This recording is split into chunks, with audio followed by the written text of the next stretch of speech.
Hello. तो part number third में आपका स्वागत है। काफ़ी टाइम बाद मैं पार्ट नंबर थर्ड बना रहा हूँ, कलेक्शन ऑफ डेटा।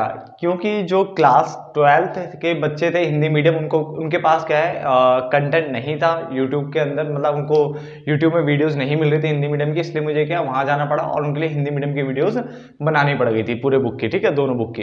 तो अब बात कर लेते हैं collection of data, part number third की बात कर लेते हैं। देखो, सोर्सेज ऑफ सेकेंडरी डेटा हमने प्राइमरी वाले को पूरा प्रॉपर पढ़ लिया था। अब हम बात कर रहे हैं सोर्सेज ऑफ सेकेंडरी डेटा, जिसमें हमारे पास जो है पहला हुआ है पब्लिश सोर्स और दूसरा है अनपब्लिश्ड सोर्स। ठीक है, तो दो तरह का है, पब्लिश्ड सोर्स और अनपब्लिश्ड सोर्स। अगर हम पब्लिश सोर्स की बात करते हैं तो उसने बोला secondary data is usually gathered. ठीक है ना, गैदर मतलब होता है इकट्ठा करना। तो कहां से इकट्ठा किया जाता है? पब्लिश सोर्सेज से। तो secondary data is usually gathered from published sources. ठीक है ना। और अनपब्लिश सोर्सेज क्या होता है, इसको हम बाद में बात करेंगे, यानी अनपब्लिश सोर्स की बात हम बाद में करने वाले हैं। अभी हम जो बात कर रहे हैं मेनली वो किसी कर रहे हैं, पब्लिश सोर्स की। तो पब्लिश सोर्स में क्या बोला मैंने, जो सेकेंडरी डेटा होता है वो यूजुअली जो है वो गैदर यानी इकट्ठा किया जाता है। कहां से इकट्ठा किया जाता है? पब्लिश सोर्सेज से इकट्ठा किया जाता है। जिसमें आपके कुछ मैंने पॉइंट्स लिखे हुए, जैसे आप कहां से इकट्ठा कर सकते हो?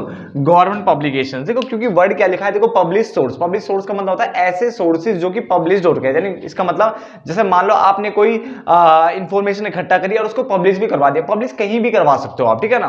तो जैसे आप इंफॉर्मेशन को पब्लिश करवाते हो तो उसको बोलते हैं पब्लिश सोर्स, ठीक है ना। बट दूसरी तरफ हमारे पास क्या होता है, अगर हम इंफॉर्मेशन को पब्लिश नहीं करवा रहे, मतलब मैंने इंफॉर्मेशन तो इकट्ठा कर ली बट मैंने कहीं भी उसको पब्लिश नहीं किया, तो अगर हम उसे पब्लिश नहीं करते तो वो बन जाता हमारा अनपब्लिश सोर्स। दोनों केस में इंफॉर्मेशन इकट्ठा जरूर होती है, ठीक है ना। ये आपको हमेशा याद रखना है। दोनों केस में इंफॉर्मेशन आपने इकट्ठा करी है, पहले केस में इकट्ठा करने के बाद साथ साथ उसमें पब्लिश भी कर दिया, जैसे न्यूज़पेपर कहीं भी आपने पब्लिश कर दिया तो वो हो गया पब्लिश सोर्स। दूसरे में भी आपने इकट्ठा किया था बट उसे पब्लिश नहीं करा, वो अपने पास ही संभाल के इस तरह से संभाल के रखा हुआ है, तो वो हो गया अनपब्लिश सोर्स। कई बार हम अपना डेटा जो है वो नहीं देते किसी को। क्लियर? तो बाद में पढ़ने वाले हैं। अब पब्लिश कहाँ कहाँ हो सकता है बेटा? तो पब्लिश जहां बहुत सारी जगह हैं जहां पे आप बोल सकते हो, जैसे गवर्नमेंट पब्लिकेशन हो गया, यानी सेंट्रल गवर्नमेंट और स्टेट गवर्नमेंट के जो पब्लिकेशंस आती है, रिपोर्ट्स आती है, वहां से आप डेटा इकट्ठा स्टार्ट मतलब यूज कर सकते हो डेटा उठा करके, ठीक है ना। उसके अलावा सेमी गवर्नमेंट पब्लिकेशन का आप यूज कर सकते हो। सेमी गवर्नमेंट पब्लिकेशन मतलब होता है जैसे लोकल गवर्नमेंट की, सेंट्रल और स्टेट गवर्नमेंट तो यहाँ आ गई, लोकल गवर्नमेंट जैसे एमसीडी हो गई आपकी, है ना। तो वो इस टाइप की जो उनकी जो पब्लिकेशंस निकलती है, जैसे एमसीडी की पब्लिकेशन क्या होती है, उसमें आता है जैसे कि नंबर ऑफ बर्ड्स, मतलब एक पर्टिकुलर एरिया में नंबर ऑफ बर्थ क्या है, ठीक है, डेथ रेट क्या है, मतलब बताती है, तो ये एमसीडी वाला बताता है। तो ये जो उनके, अगर मान लो आपको बर्थ रेट और डेथ रेट से रिलेटेड कोई डेटा चाहिए तो कहां जाओगे? एमसीडी के पास जाओगे ना, सामने। और थोड़ा मान लो गवर्नमेंट से, मेन गवर्नमेंट से रिलेटेड चाहिए तो स्टेट और सेंट्रल गवर्नमेंट का पब्लिकेशन आप यूज कर सकते हो। तो ये वो पब्लिकेशन होने वाले जहां पे डेटा ऑलरेडी कलेक्टेड भी है और पब्लिश भी है, बस आपको यूज करना हो। उनके साइट पे जाकर आप यूज कर सकते हो, मैगजीन वैगजीन जो भी है, न्यूज़पेपर, उससे आप डेटा उठा सकते हो क्योंकि वो पब्लिश हो चुका है, ठीक है ना। उसके अलावा इंटरनेशनल पब्लिकेशन, मान लो आपको क्या है, बाहर देश का कोई डेटा चाहिए, बाहर देश के चाहिए, तो आप जैसे वर्ल्ड बैंक का हो गया, प्रॉपर वो निकलता है, ठीक है ना। आईएमएफ हो गया, इंटरनेशनल मॉनेटरी फंड हो गया, ठीक है ना। तो इनके क्या है, जैसे बाहर देश का, मतलब फॉरेन का कोई न्यूज़पेपर निकलता है तो वहां से निकाल रहा हो तो उसको हम बोलेंगे फॉरेन का न्यूज़पेपर, आपने फॉरेन सोर्स यानी इंटरनेशनल सोर्स यूज किया आपने, है ना। तो फॉरेन का अगर कोई भी यूज करते हो आप तो वो इंटरनेशनल पब्लिकेशन के अंदर आता है। क्लियर है? उसके अलावा जैसे पब्लिकेशन किसका? ट्रेड एसोसिएशन का। ट्रेड एसोसिएशन मतलब, ट्रेड मतलब व्यापार, एसोसिएशन मतलब होता है संघ। तो बहुत सारे लोग अगर मान लो जब व्यापार में मान लो जुड़े हुए तो उनका भी अपना एक क्या होता है, संघ होता है। तो उनकी भी अपनी क्या निकलती है? पब्लिकेशन निकलती है। जैसे कूली होते हैं ना, तो उनका भी अपना एक संघ होता है ना, एक पूरा एसोसिएशन टाइप की होती है। तो ऐसी ही ट्रेड एसोसिएशन होती है, इनका भी अपना क्या है, प्रॉपर उसके बारे में डिटेल्स जो है होती है वो निकलती है।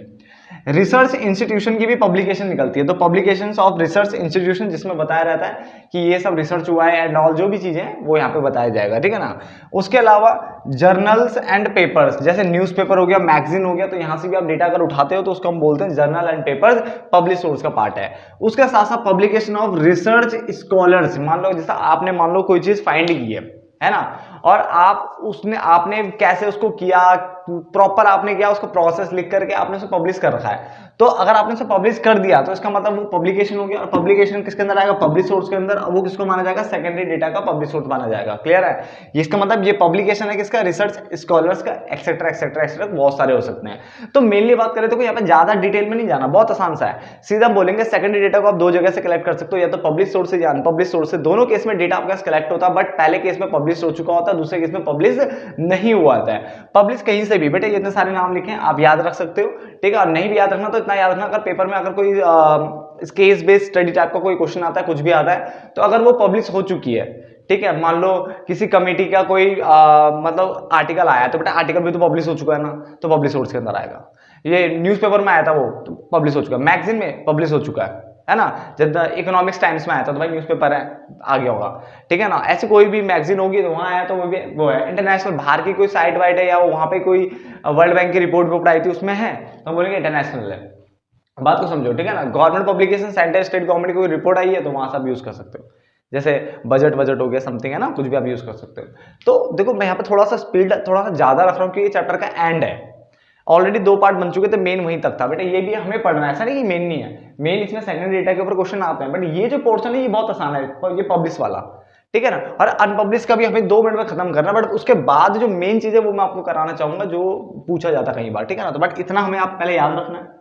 अब मैं इसे मिटा देता हूं और देन मैं बताता हूं अनपब्लिश सोर्स क्या होता है, क्लियर है। तो इतना पहले नोट डाउन कर लो। तो आगे बढ़ते हैं, अब देखो अनपब्लिश सोर्स की बात कर लेते हैं। देखो क्या लिखा हुआ है, the statistical data need not always be published. जरूरी नहीं है कि हमेशा ये पब्लिश हो स्टैटिस्टिकल डेटा, ठीक है ना। There are various sources of unpublished statistical material. देखो मटेरियल क्यों बोला है, क्योंकि अभी ये पब्लिश नहीं हुआ है, एज अ रॉ मटेरियल की तरह आपके पास पड़ा हुआ डेटा, क्लियर हो गया। तो the statistical data need not always be published, there are various sources of unpublished statistical materials such as records maintained by government organisation, यानी जो रिकॉर्ड्स है वो किसने मेंटेन किया, गवर्नमेंट ऑर्गेनाइजेशन ने, या records maintain by private firms, या records maintain by research workers, etcetera etcetera, कोई भी कर सकता है। तो रिकॉर्ड्स उन्होंने मेंटेन किए, मगर these data are not published, ये डेटा पब्लिश नहीं हुआ है। रिकॉर्ड्स तो है बट पब्लिश नहीं किया है, ठीक है ना, इसलिए आपको इजीली अवेलेबल नहीं रहेगा आपके लिए, ठीक है ना। As they may not like to release, ये नहीं चाहते कि ये रिलीज हो, ठीक है, their data to outside agency, क्योंकि अपने डेटा को आउटसाइड एजेंसी को रिलीज नहीं करना चाहते, क्लियर हो गया। तो ऐसा भी डेटा होता है कई बार जो पब्लिश नहीं है, आपको वहीं जाकर के उनसे पूछना पड़ता है, भाई थोड़ा डेटा दिखा दो यार, ठीक है, हमें कहीं नहीं मिल रहा, इनके बारे में बता दो यार। तो वो जो डेटा है ना, जो अभी कहीं भी पब्लिश नहीं हुआ, वो अनपब्लिश डेटा हो गया, क्योंकि वो उसको पब्लिश नहीं करना चाहते, उन्होंने खाली सिर्फ उसको निकाल करके जमा करके रखा हुआ है, बस, समझ में आ गया। तो हमारे ये वाला पोर्शन भी कंप्लीट होता है। अब आते हैं मेन क्वेश्चन की और बेटा इसका। तो बच्चा ये टीचरों का मन पसंदीदा क्वेश्चन है ये वाला भी, ठीक है ना। देखो ज्यादा जो चैप्टर से पूछा जाता है वो तो बच्चे वही मेरिट डिमेरिट सुटेबिलिटी पूछी जाती है, आपको भी पता होगा ये, ठीक है ना। बट सेकेंडरी के अंदर अगर पूछा जाए तो बेटा यही पूछा जा सकता है, सबसे अच्छा यही पूछने लायक, ठीक है। सेकेंडरी में ज्यादा कुछ खास नहीं है इसके अलावा। प्राइमरी में तो बच्चे आपने देखो इतने सारे मेरिट डिमेरिट सब पढ़े थे, तो वो सारे इंपॉर्टेंट माने जाते हैं, कुछ भी पूछा जा सकता है ना। तो देखो यहाँ पे प्रिकॉशंस है in the use of secondary data, यानी अब सेकेंडरी डेटा का अगर आप यूज कर रहे हो, क्योंकि ये ऑलरेडी पब्लिश है मान के चलो, और या फिर किसी और ने इसको कलेक्ट किया हुआ है, तो अगर आप उस डेटा को यूज कर रहे हो तो आपको कौन कौन से सावधानियां बरतनी चाहिए। बेटा देखो पहला लिखा हुआ है, आपको चेक करना है क्या, एबिलिटी ऑफ कलेक्टिंग ऑर्गेनाइजेशन, यानी जिस ऑर्गेनाइजेशन ने इस डेटा को कलेक्ट किया है उसकी क्या चेक करनी है, एबिलिटी चेक करनी है बेटा, ठीक है ना। एक सेकंड में कॉल अटेंड कर लो जरा। हाँ, तो हम क्या करेंगे, एबिलिटी चेक करेंगे, यानी देखेंगे जो ऑर्गेनाइजेशन है क्या वो एबल है, क्या इस योग्य है कि वो डेटा कलेक्ट कर सकती थी, ठीक है ना। सपोज करो, मान के चलो आपको ना, आपका जो गली में मान लो आपको क्या है, गली में आपको मैंने बताया था, हम एक साथ डॉग्स का एग्जांपल ले रहे थे यहाँ पे, मुझे जहां तक याद आ रहा बहुत पहले का। तो मान के चलो कि आपको डॉग्स का डेटा कलेक्ट करना है, तो आप एमसीडी में तो जाओगे ना, बट आप एमसीडी के पास नहीं गए, आप आंगनबाड़ी के पास जा रहे, कह रहे बताओ कितने कुत्ते हैं यहाँ आसपास, तो वो थोड़े ना डेटा बताएंगे। अगर वहां से अगर आप डेटा वो बोल देंगे मान लो 50-60 है, तो अगर उसके हिसाब से डेटा लोगे तो बेटे क्या वो डेटा सही होगा, नहीं। तो आपको ये भी चेक करना है कि उस डेटा आप कहाँ, जिसने निकाला है उस डेटा, जिसने कलेक्ट किया है, क्या उसकी एबिलिटी क्या है, क्या वो एबल थी कि वो डेटा कलेक्ट कर सकती थी। तो पहला पॉइंट ये है, ठीक है। नंबर 2, डिग्री ऑफ एक्यूरेसी देखनी है कि वो मतलब कि जो डेटा है वो एक्यूरेट है या नहीं है, high degree of accuracy maintain की ही, हाई लेवल ऑफ जो है ना डिग्री ऑफ एक्यूरेसी मेंटेन की है कि नहीं की है। उसके अलावा मेथड ऑफ कलेक्शन, जब डेटा कलेक्ट किया गया था तो क्या मेथड यूज किया गया था बेटा, वो मेथड पता होना चाहिए, ठीक है ना। Time and conditions of collection of data, ये बहुत अच्छा पॉइंट है, टाइम एंड कंडीशन, यानी किस कंडीशन में किस टाइम आपने वो डेटा कलेक्ट किया। सपोज करो आपने कोरोना के टाइम पे आपने डेटा कलेक्ट किया कि जो हमारी जो पर कैपिटा इनकम है या जीडीपी है ये इंडिया की ऐसी रहती, बर्बाद रहती, समथिंग दिस दैट, है ना। तो बेटा क्या उससे, देखो कोरोना टाइम एक बहुत डेंजरस सा टाइम था, बहुत बेकार टाइम था, हम मानते हैं, ठीक है ना। तो क्या उसके हिसाब से हमें किसी कंट्री को जज करना चाहिए? हमें उसके हिसाब से कंट्री को जज नहीं करना चाहिए, क्योंकि यार वो अगर एकदम से कोई आपदा आती है, कोई दिक्कत आता है ना, तो यार उस टाइम पे हर किसी की वाट लगती है, मानता हूं मैं, हर किसी की ज्यादातर वाट लगती है। तो आप उसके हिसाब से आप कल्पना ये नहीं कर सकते, आप ये मतलब कंक्लूजन नहीं निकाल सकते कि यार वो कंट्री हमेशा ऐसे रहती है, ऐसा थोड़ी ना है यार। ऑल टाइम बेस्ट है, हो गया, अमेरिका की भी वाट लगी है ना। तो ये थोड़ा ना बोलेंगे वो बिल्कुल ही खत्म लिस्ट में कंट्री, ऐसा थोड़ी ना होता है, ठीक है ना। तो ये चेक करना पड़ता है कि आपने डेटा किस कंडीशन में किस टाइम पे निकाला है। कई बार ऐसा होता है कि जिस टाइम पे आप वो डेटा कलेक्ट करते हो सकता है कि वो उसी टाइम के लिए बेस्ट है, आगे उसको उससे आगे कंपेयर नहीं किया जा सकता। अब इस ऐसे हालात वाले टाइम को क्या नॉर्मल टाइम के साथ कंपेयर कर सकते हैं? नहीं कर सकते यार, बिल्कुल नहीं कर सकते। बट एक कोरोना पीरियड को दूसरे कोरोना पीरियड से हम कंपेयर जरूर कर सकते हैं, समझ में। तो हमें देखना पड़ता है कि हमें किस टाइम पीरियड में किस कंडीशन में हमने वो collection of data, collection of facts, मतलब जो डेटा है हमने कलेक्ट किया है, क्लियर है। उसके अलावा डेफिनेशन ऑफ यूनिट, यूनिट मतलब यूनिट ऑफ मेजरमेंट की बात करो, जो आपने मापा है, ठीक है। तो उसने बोला जो डेफिनेशन होनी चाहिए यूनिट की, वो भी कैसी होनी चाहिए? सेम एज अर्लियर इन्वेस्टिगेशन, जैसा आपने पहले यूज किया हो ना इन्वेस्टिगेशन में, बिल्कुल वैसी होनी चाहिए डेफिनेशन, बिल्कुल सेम। वो यूनिट ऑफ मेजरमेंट बिल्कुल वैसे ही डिफाइन होना चाहिए, जो मेजरमेंट मतलब मापना, ठीक है। तो यूनिट ऑफ मेजरमेंट जो है ना बिल्कुल सेम होना चाहिए। अगर आपने यूनिट ऑफ मेजरमेंट में चेंजेस किए तो भाई साहब, तो फिर ना अगर आपने उसमें चेंजेस किए तो फिर आपको डेटा भी मॉडिफाई करना पड़ेगा साथ साथ में। भाई जब चेंज करोगे तो डेटा भी तो चेंज होगा ना, ठीक है ना। तो थोड़ा ध्यान रखना है इसमें। उसके अलावा ऑब्जेक्टिव एंड स्कोप, आपका स्कोप क्या है और ऑब्जेक्टिव क्या है, जो आप डेटा कलेक्ट जो यूज करने जा रहे हो, ठीक है ना। तो उसको भी आपको ध्यान में रखना पड़ता है, ठीक है ना, कि जो डेटा है वो उसका आपने जो आप डेटा यूज करने वाले हो उसका ऑब्जेक्टिव स्कोप क्या है, समझ में आ गया। उसके अलावा कंपैरिजन, आपका डेटा इस तरह से होना चाहिए कि बेटा उससे कंपेयर जो है ना, कंपैरिजन बहुत आसान हो सके, यानी आप कंपेयर कर सको इस डेटा को किसी और के साथ, तो ऐसा डेटा कलेक्ट होना चाहिए। टेस्ट चेकिंग का मतलब होता है बच्चे कि उसमें एडिशन, डिलीशन, सब्ट्रैक्शन, मल्टीप्लिकेशन, जो भी डिवाइड बाइड एंड ऑल है, ये सब डेटा एक बार चेक कर लेना। हो सकता है कई बार डेटा पूरा सही निकाल दो बट उसमें जो टोटलिंग है ना वो एरर हो जाती है, माइनस में गलती हो जाती है, कहीं ना कहीं गलती हो जाती है, तो वो भी आपको चेक करना पड़ेगा। तो क्या क्या ध्यान रखने में, ध्यान देखो, पहले जो कलेक्टिंग ऑर्गेनाइजेशन जो डेटा को कलेक्ट कर रही है उसकी हमें एबिलिटी चेक करनी है, उसकी योग्यता चेक करनी है। नंबर 2, हमें एक्यूरेसी, डिग्री ऑफ एक्यूरेसी देखनी है कि क्या है, सही है या नहीं है। नंबर 3, मेथड ऑफ कलेक्शन देखना है। उसके अलावा time and condition of collection of facts या डेटा देखना है। उसके अलावा है ना कलेक्शन ऑफ फैक्ट्स। उसके अलावा डेफिनेशन ऑफ यूनिट्स, बिल्कुल यूनिट ऑफ मेजरमेंट जो है बिल्कुल सेम होनी चाहिए एज बिफोर। अगर मान लो वो चेंज है, उसमें डिफर करती है, तो आपको अपने डेटा को भी यूज करने से पहले क्या करना पड़ेगा, चेंज करना पड़ेगा, ठीक है, उसके अकॉर्डिंग। तो बिल्कुल सेम होनी चाहिए जैसा पहले यूज करते थे। ऑब्जेक्टिव एंड स्कोप आपको डिफाइन करने पड़ेंगे, ठीक है, और ऑब्जेक्टिव स्कोप भी मैच करने चाहिए बेटा, ठीक है ना। आपके डेटा के हिसाब से मैच करने चाहिए, और आप जो यूज कर रहे हो ना बेटा उसके अकॉर्डिंग वो चल रहा नहीं चल रहा, मतलब जैसे आपका ऑब्जेक्टिव है ये करना, तो बेटा डेटा भी तो उसके अकॉर्डिंग होना चाहिए ना। तो ऑब्जेक्टिव स्कोप भी बेटा मैच करने चाहिए दो चीजों से, एक तो आपका अपना डेटा की उससे रिलेटेड है कि नहीं है, नंबर 2 जो आप पहले यूज करते थे उसके हिसाब से ऑब्जेक्टिव आपका सेम है कि नहीं है, कहीं आपने चेंज तो नहीं कर दिया ऑब्जेक्टिव, तो ये भी देखना पड़ता है। पहले आपका ऑब्जेक्टिव कुछ था, आज ऑब्जेक्टिव कुछ है, तो ये बेटा गलत हो जाता है। तीसरा, कंपैरिजन इजी होना चाहिए, आपका डेटा इस तरह से बना होना चाहिए कि आप कंपेयर कर सको। उसके अलावा टेस्ट चेकिंग, उसके एडिशन डिलीशन जो भी होते हैं, एडिशन सब्ट्रैक्शन जो भी मल्टीप्लिकेशन जो भी बोलो, वो उसके सही होने चाहिए। तो प्लीज ये चेक कर लेना चाहिए आपको, एक बार यूज करने से पहले आपको ये सब चीजें देख लेनी चाहिए, क्योंकि ये डेटा बेटा किसी और ने कलेक्ट कर रखा है, तो ये सब चीजें हमें कम से कम उसके एडिशन डिलीशन ये सब चीजें तो देख लेनी चाहिए। सब कुछ जितनी बेसिक चीजें ना ये चेक जरूर करना चाहिए, उसके बाद जाके आपको क्या करना चाहिए, इस डेटा को यूज करना चाहिए। तो यूज करने से पहले आपको ये सारी चीजों का ध्यान रखना पड़ेगा। चलो अब आगे बढ़ते हैं। तो आगे बढ़ते हैं, बचे कुछ है, 2 हेडिंग है वो खत्म कर लेते हैं। पहली है, दूसरी भी छोटी सी है, वो खत्म कर लेते हैं और ये चैप्टर इस तरह से खत्म हो जाएगा आपका, क्लियर है। देन इसके बाद करते हैं नेक्स्ट चैप्टर की बात करते हैं। याद ना, अगर हमने स्टार्ट किया तो हम इसके न्यूमेरिकल भी करेंगे, जो साथ साथ में जब चैप्टर के अकॉर्डिंग आएंगे ना, तो आपको एक एक न्यूमेरिकल मैं अच्छे से कराऊंगा इसके, ठीक है ना, ताकि आपको स्टार्ट यहीं पे समझ में आ जाए, कहीं और जाने की आपको जरूरत ना मिले। बिल्कुल फ्री लेक्चर्स है, कोई दिक्कत इसमें नहीं होगी आपको। कलेक्शन ऑफ डेटा कर रहे थे भाई हम, देखो, और हमारे पास है qualities of a good questionnaire की बात कर लेते हैं। तो एक जो क्वेश्चनर, देखो क्वेश्चनर जो होता है ना, आप क्वेश्चन की लिस्ट भेजते हो ना किसी को, तो उसकी क्या मतलब उसमें क्या खूबियां होनी चाहिए। तो देखो सबसे पहली बात तो लिमिटेड नंबर ऑफ क्वेश्चन होने चाहिए, ज्यादा क्वेश्चन रखोगे तो कोई भी इरिटेट हो जाएगा, क्लियर है। तो लिमिटेड नंबर ऑफ क्वेश्चन होने चाहिए। वो जो क्वेश्चन है वो सिंप्लिसिटी मतलब होता है कि वो क्वेश्चन क्या होने चाहिए, सिंपल होने चाहिए, एंड क्या होने चाहिए, क्लियर होने चाहिए। सिंपल होने चाहिए और क्लियर होने चाहिए, इसे कहते हैं सिंप्लिसिटी, क्लियर। उसके अलावा प्रॉपर ऑर्डर होना चाहिए क्वेश्चनों का, 1 2 3 4 समथिंग जो भी आप लगाना चाहो, तो प्रॉपर ऑर्डर होना चाहिए। तो देखो कुछ ऐसा नहीं कि रट्टा लगाना पड़ रहा है, बड़े आसानी समझ में आ रहा है कि लिमिटेड नंबर ऑफ क्वेश्चन, अगर मैं किसी को क्वेश्चन भेजता हूं तो लिमिटेड नंबर ऑफ क्वेश्चन होने चाहिए, वो सिंपल और क्लियर होने चाहिए, ताकि आसानी से सामने वाला बंदा उनको समझ सके, ठीक है, कि बोलना क्या चाहता है क्वेश्चन, क्लियर है।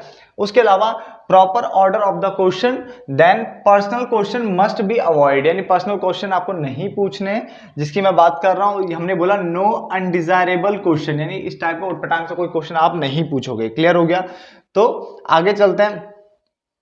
उसके अलावा मस्ट शो क्लियर इंस्ट्रक्शन, यानी क्वेश्चन जब आप भेजते हो तो उसमें क्या इंस्ट्रक्शन लिखी होती है, जैसे आप क्वेश्चन पेपर में देखते होंगे एग्जाम के टाइम पे, तो ऊपर इंस्ट्रक्शन लिखी होती है कि इसमें इतने इतने नंबर के आंसर देने हैं, ये इतने मार्क्स का है, ये इतने का, तो एक इंस्ट्रक्शन आपको दिया होता है ना, इसमें से इतने क्वेश्चन करने हैं, तो समथिंग ये लिखा है। तो पहला पॉइंट क्या हुआ था हमारा, लिमिटेड नंबर ऑफ क्वेश्चन होने चाहिए, क्लियर। दूसरा सिंपल एंड क्लियर होना चाहिए, प्रॉपर ऑर्डर होना चाहिए क्वेश्चनों का, personal question must be avoided, ठीक है ना। और पांचवा must show clear instruction, please note down करो साथ साथ में, चलो साथ साथ में नोट डाउन करिए प्लीज, ठीक है। Investigator himself should do the calculation job, यानी इन्वेस्टिगेटर को खुद कैलकुलेशन करनी चाहिए, ना कि रेस्पोंडेंट के ऊपर छोड़ना चाहिए कैलकुलेशन कर, बेचारा उसके ऊपर मत छोड़ो। इन्वेस्टिगेशन, जो इन्वेस्टिगेशन कर रहा है वो कैलकुलेशन खुद कर लेगा, उसके आप खाली वो फिल आउट करो उसके आंसर जो भी आपको भरने हैं, बाकी इन्वेस्टिगेटर को खुद क्या करनी चाहिए, कैलकुलेशन जॉब करनी चाहिए, क्लियर। और एक बहुत प्यारा सा है जिसको मैं इंपॉर्टेंट भी बोल सकता हूं कि प्री टेस्टिंग पायलट सर्वे। पायलट सर्वे क्या होता है ये आपको पता होना चाहिए, याद रखना, ठीक है। तो मैं काफी अच्छा पॉइंट बोलता हूं उस वाले को। तो प्री टेस्टिंग पायलट सर्वे का मतलब क्या होता है, तो उसने बोला बिफोर सेंडिंग, यानी पायलट सर्वे समझो क्या होता है, देखो बिफोर सेंडिंग द क्वेश्चन, यानी जब आप क्वेश्चनर किसी को भेज रहे हो, ठीक है ना, तो इट शुड बी, यानी आपने क्वेश्चनर भेजा इन्फॉर्मेंट को, यानी जिससे आपको इन्फॉर्मेशन लेनी है, तो it should be pre tested, उसको प्री टेस्ट कर लो पहले। प्री टेस्ट का मतलब होता है एज कि आप उस क्वेश्चन पेपर, उस क्वेश्चन को आप पहले खुद से देख लो, एक बार प्री टेस्ट कर लो कि वो सही है या नहीं है, ताकि गलती होने के चांसेस जो है ना वो क्या हो, कम हो जाए, क्लियर है, डन। तो यहाँ पे लिखा हुआ before sending the questionnaire to the informant it should be pretested as a result of its, ठीक है। जो शॉर्ट कमिंग्स होगी, ठीक है ना, यानी जो गलतियां होगी, ठीक है ना, जो दिक्कतें होगी उसमें, ठीक है, इफ एनी अगर कोई होती है तो कैन बी रिमूव, तो उसको रिमूव किया जा सके। तो पहले आप प्लीज एक बार खुद से उसको रिव्यू कर लो, खुद से देख लो, अगर आपको सही लग रहा तो ही आप भेजो, ठीक है। डायरेक्टली आपने बनाया भेजने की जरूरत नहीं, पहले खुद से देखना जरूरी है, ठीक है, ताकि कोई गलतियां हो, कुछ भी हो, पहले ही उसको हटा दिया जाए, बाद में दिक्कत ना आए, क्लियर। इससे आपका टाइम बचेगा बच्चा। तो सच प्री टेस्टिंग, यानी जो आप प्री टेस्टिंग जो करते हो उसी को क्या बोलते हैं बेटा, पायलट सर्वे कहते हैं। तो अगर आपसे कोई बोले व्हाट इज पायलट सर्वे, तो आप बोलना पायलट सर्वे में क्या होता है, आप प्री टेस्ट करते हैं, यानी प्री टेस्टिंग करनी होती है, जो भी आप क्वेश्चनर भेज रहे होते हैं इन्फॉर्मेंट को, उसको आप उसको पहले खुद ही एक बार करते रिव्यू करते हो, ताकि जो गलती होने के चांसेस है वो क्या हो जाए, बिल्कुल कम हो जाए, ना के बराबर, ठीक है ना। तो चलो फटाफट नोट डाउन करो, देन एक्सेट्रा एक्सेट्रा और भी पॉइंट्स आप चाहो तो लिख सकते हो उसमें, ठीक है ना, बट काफी है जी। इतने पॉइंट लिखे हमने, कितने हो गए, 1 2 3 4 5 6 7 पॉइंट लिखे, काफी है, डन। नोट डाउन करिए बच्चे।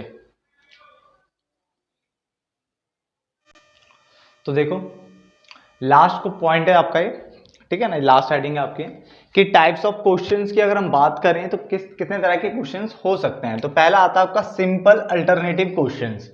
ये वो क्वेश्चंस होते हैं जिनमें जो आंसर होता है वो या तो यस या no, right, wrong, good, bad, true, false, इस टाइप में आपको देना होता है, क्लियर हो गया।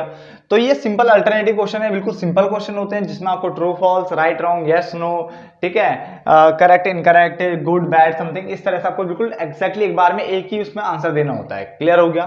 पर मल्टीपल चॉइस क्वेश्चंस आपको पता ही है, एमसीक्यू की बात कर रहा है, एमसीक्यूज, ठीक है ना, ये आपने बतेरे देख लिए, ठीक है। तो एमसीक्यू क्यों देखें बेटा, क्योंकि आप टर्म 1 में तो यही आप कर पा रहे हैं ना। तो एमसीक्यूज में क्या होता है बच्चे, आपको नंबर ऑफ पॉसिबल आंसर्स आपको गिवन होते हैं, तो number of possible answers are given for a question. तो एक क्वेश्चन के लिए आपको क्या है, 3 भी हो सकते हैं, 4 भी हो सकते हैं, 5 भी हो सकते हैं ऑप्शन को, तो बेटा वो डिपेंड करता है कि वो कितना देना चाहता है, ठीक है ना। वैसे नॉर्मली देखा गया 4 ऑप्शन देखने को मिलते हैं, ठीक है ना।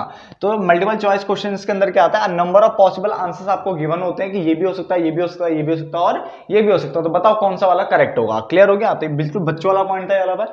तो एक तो सिंपल अल्टरनेटिव क्वेश्चंस हो गए जिसमें यस नो सीधे सीधे आंसर देना आपको। नंबर 2 आपका आता है मल्टीपल चॉइस क्वेश्चंस, जिसमें आपको क्या है, नंबर ऑफ पॉसिबल आंसर्स आपको गिवन होते हैं, एक ही क्वेश्चन के 4 आंसर दिए होंगे, उसमें से एक आपको चुनना होता है, क्लियर हो गया।